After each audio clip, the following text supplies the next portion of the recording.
எல்லோருக்கும் வணக்கம். ஃபார்மா இண்டஸ்ட்ரியில டீவியேஷன் அப்படிங்கிற வார்த்தையை கேட்டாலே ஒரு சின்ன பதட்டம் வரும் இல்லையா? ஆனா இந்த டீவியேஷன் இல்லனா விலகல்ங்கிறது நிஜமாவே ஒரு பிரச்சனையா?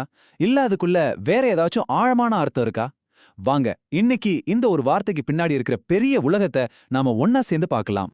சரி, ஒரு முக்கியமான கேள்வி. டீவியேஷன் நடந்தா யாரோ தப்பு பண்ணிட்டாங்கன்னு அர்த்தமா? யோசிச்சு பாருங்க. இதுதான் இந்த ஃபீல்டில் இருக்கிற ஒரு பெரிய தப்பான புரிதல். வாங்க இந்த எண்ணம் ஏன் சரியில்லை, சரியான பார்வை என்னங்கிறத நம்ம இப்ப பார்க்கலாம். இன்னைக்கு நம்மளோட பயணம் எப்படி இருக்க போகுதுன்னா, முதல்ல விலகல்னா என்னன்னு பார்ப்போம். அப்புறம் இதுக்கு யாரு காரணம்னு யோசிப்போம். அதை எப்படி சரியா ஹேண்டில் பண்றது, ஆடிட்ல இதோட முக்கியத்துவம் என்ன, கடைசியா ஒரு சிக்கலை எப்படி ஒரு சூப்பரான வாய்ப்பா மாத்துறதுன்னு பார்க்க போறோம். சரி, முதல்ல இருந்து ஆரம்பிக்கலாம். விலகல்னா என்ன, அதோட உண்மையான அர்த்தம் என்னன்னு முதல்ல தெளிவா புரிஞ்சுக்கலாம். ரொம்ப சிம்பிளா சொல்லணும்னா இது ஒரு சமையல் குறிப்பு மாதிரி தாங்க. நாம ஃபாலோ பண்ண வேண்டிய ஸ்டாண்டர்ட் ஆபரேட்டிங் ப்ரொசீஜர், அதாவது SOP தான் அந்த சமையல் குறிப்பு. இப்போ அந்த குறிப்புல சொல்லி இருக்கிறதுல இருந்து நாம கொஞ்சம் மாறினா, ஒரு பொருளை மாத்தி போட்டாலோ இல்ல ஒரு ஸ்டெப்பை விட்டாலோ சாப்பாடு நாம எதிர்பார்த்த மாதிரி வருமா, வராது இல்லையா? அதே தான் ஃபார்மா இண்டஸ்ட்ரியிலும் நாம திட்டமிட்ட பாதையிலிருந்து லேசா விலகி போறதுதான் டீவியேஷன். இந்த விலகல்கள் எங்க நடக்கும்னு நினைக்கிறீங்க? இது ஒரு இடத்துல மட்டும் நடக்கிற விஷயம் இல்ல. Production, testing, packaging, cleaning, storage, ஏன் நாம எழுதுற டாக்குமெண்டேஷன்ல கூட இது நடக்கலாம். சொல்லப்போனா மருந்து தயாரிப்போட ஒவ்வொரு கட்டத்திலையும் இது நடக்க வாய்ப்பு இருக்கு. ஓகே, இப்ப நாம ரொம்ப முக்கியமான ஒரு கட்டத்துக்கு வந்திருக்கோம். ஒரு விலகல் நடந்தா நம்ம மனசுல உடனே வர்ற கேள்வி என்ன? இதுக்கு யார் காரணம்? ஆனா ஒரு நிமிஷம், நாம கேட்க வேண்டிய சரியான கேள்வி இதுதானா? யோசிச்சு பாருங்க. இங்கேதான் ஒரு பெரிய மைண்ட் செட் ஷிஃப்ட் நடக்குது. பழைய பார்வை என்னன்னா, தப்பு நடந்தா உடனே யார் காரணம்னு ஒரு ஆளை கை காட்டுறது. ஆனா சரியான பார்வை, ஒரு நல்ல குவாலிட்டி மேனேஜ்மெண்ட் சிஸ்டம் என்ன கேட்கும் தெரியுமா? யாரு மேல தப்புன்னு கேட்காது. அதுக்கு பதிலா நம்ம சிஸ்டம்ல எங்க கோளாறு, எந்த இடத்துல நம்ம சிஸ்டம் ஃபெயில் ஆச்சுன்னு கேட்கும். இது ஒருத்தர் மேல பழிய போடுறதில்ல, பிரச்சனையோட மூல காரணத்தை கண்டுபிடிக்கிற ஒரு அப்ரோச். நாம கொஞ்சம் ஆகமா பார்த்தோம்னா, பெரும்பாலான விலகல்களுக்கு காரணம் தனிப்பட்ட மனுஷங்கள்ல, நம்ம சிஸ்டம் தான். உதாரணத்துக்கு, ஒரு மிஷின் திடீர்னு நின்னு போச்சுன்னா, இல்ல நாம கொடுத்திருக்கிற SOP ரொம்ப குழப்பமா இருந்தா, அங்க வேலை செய்றவங்க தப்பு பண்றதுக்கு வாய்ப்பு அதிகம் தானே.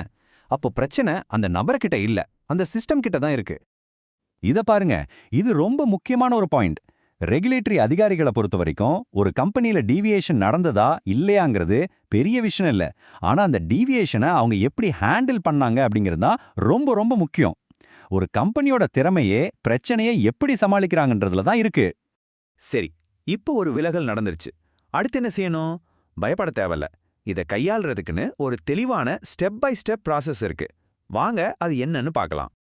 ஆனா அந்த ப்ராசஸ் உள்ள போறதுக்கு முன்னாடி இந்த ஒரு விஷயத்த மனசுல நல்லா பதிய வச்சுக்கணும். ஒரு விலகலை மறைக்கிறது இல்லனா அதை ரெக்கார்ட் பண்ணாம விடுறதுங்கிறது ரொம்ப ரொம்ப பெரிய தப்பு.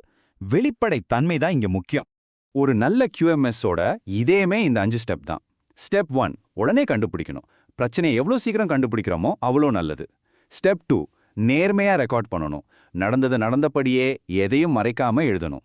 ஸ்டெப் 3, சரியா இன்வெஸ்டிகேட் பண்ணணும். ஏன் நடந்துச்சுன்னு ஆழமா ஆராயணும். ஸ்டெப் 4, இதனால நம்ம தயாரிப்புக்கு ஏதாச்சும் பாதிப்பு இருக்கான்னு பார்க்கணும். மருந்து சேஃபா இருக்கா, குவாலிட்டியா இருக்கான்னு செக் பண்ணணும். கடைசியா ஸ்டெப் 5, கரெக்டிவ் ஆக்ஷனோட முடிக்கணும். அதாவது பிரச்சனையை சரி பண்றது மட்டும் இல்ல, இதே தப்பு திரும்ப நடக்காம இருக்க என்ன செய்யணும்னு ஒரு தீர்வோட இந்த விஷயத்த முடிக்கணும். இந்த சங்கிலி தான் நம்ம தரத்தை காப்பாத்துது. நாம இதுவரைக்கும் பேசின எல்லா விஷயமும் ஆடிட் வரும்போது ரொம்ப முக்கியமாகும். ஒரு கம்பெனியோட குவாலிட்டி சிஸ்டம் எவ்வளோ ஸ்ட்ராங்கா இருக்குன்னு ஆடிட்டர்ஸ் செக் பண்ற முக்கியமான இடம் இதுதான். எல்லா விலகலும் ஒரே மாதிரி கிடையாது.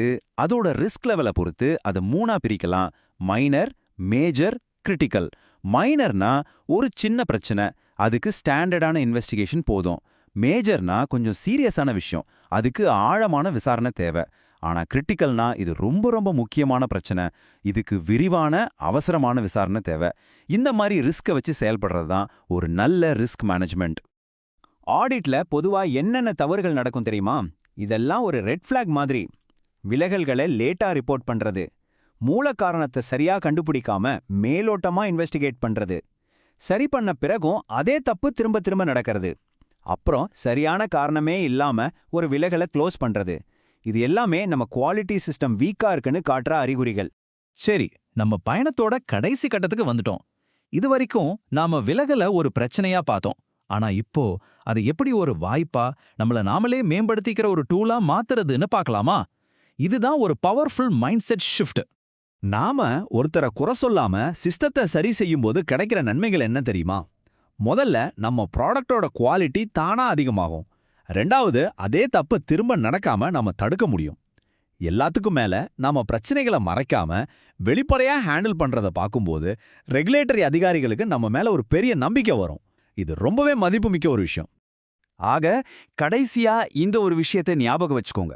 ஒரு விலகல்ங்கிறது ஒரு பிரச்சனை இல்ல. அது நாம இன்னும் பெட்டரா ஆகிறதுக்கான ஒரு வாய்ப்பு. நம்ம சிஸ்டம்ல இருக்கிற ஒரு ஓட்டைய அது நமக்கு காட்டுது. அதை நாம சரி செய்யும்போது நாம முன்ன விட இன்னும் வலிமையானவங்களா மாறுறோம்.